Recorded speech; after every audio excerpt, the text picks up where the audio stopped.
Hello, everyone. Can you hear me okay up the back? Good. Can you understand my Australian accent? Okay. Good. Well, thank you for having me today. I have 15 minutes to tell you about what is one of the most exciting changes for humanity that you may not know is actually happening. Of course, I'm talking about longevity and the longevity revolution that I here stand to tell you about and represent as a scientist in this field. So my background, just briefly, is I've been in the longevity research field for 30 years. I've watched its rapid changes, and I'm at Harvard Medical School, and I run a lab of about 25 PhDs. And we are pushing the boundaries of what is possible with human health. And it is clear to me, and many of my colleagues around the world, that our generation is going to witness the biggest change in health since the inventions of clean water and vaccines. And what I'm talking about is our ability to control our own biology. And when that happens, and this may only be between 10 and 20 years in the future, we will look back at today, at our current healthcare, and think of it like it is very old-fashioned, if not medieval. So I'm talking about aging today, and for many years we've ignored aging. If you go to a doctor, typically a doctor says, well, you're getting old, it's normal for you to lose your eyesight, it's normal for you to have bad hearing, it's normal for you to get heart disease.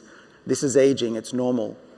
And for too long, normal has equaled acceptable.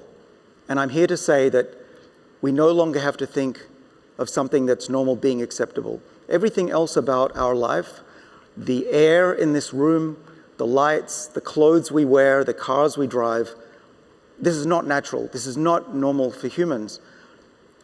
But we change our world for the better. And the same is going to be for how fast we get older. Aging doesn't have to be acceptable. In my world, aging is a medical condition that's very common, and it's increasingly treatable.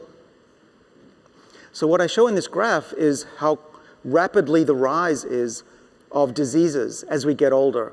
On the bottom axis is the age that we get, and the diseases rise in risk as we get older.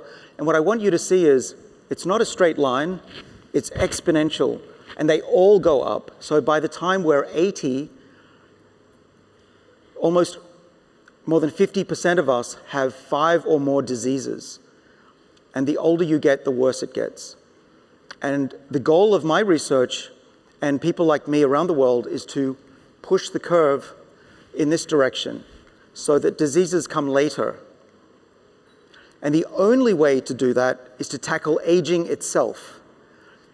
Even if we cured all cancer today, we would only live an average of an extra 2.5 years. Let that sink in. All cancer's gone today. We only live, on average, another 2.5 years. Why? Because all of the diseases are going up at the same time. So we need to tackle all of the diseases at once, and that's aging. Aging is the cause of these diseases. They look different, right? In the brain, aging is different. It looks like Alzheimer's. In the heart, it looks like heart disease. In the skin, it looks like wrinkles. But the same process is the same in every tissue, and we can now slow it down.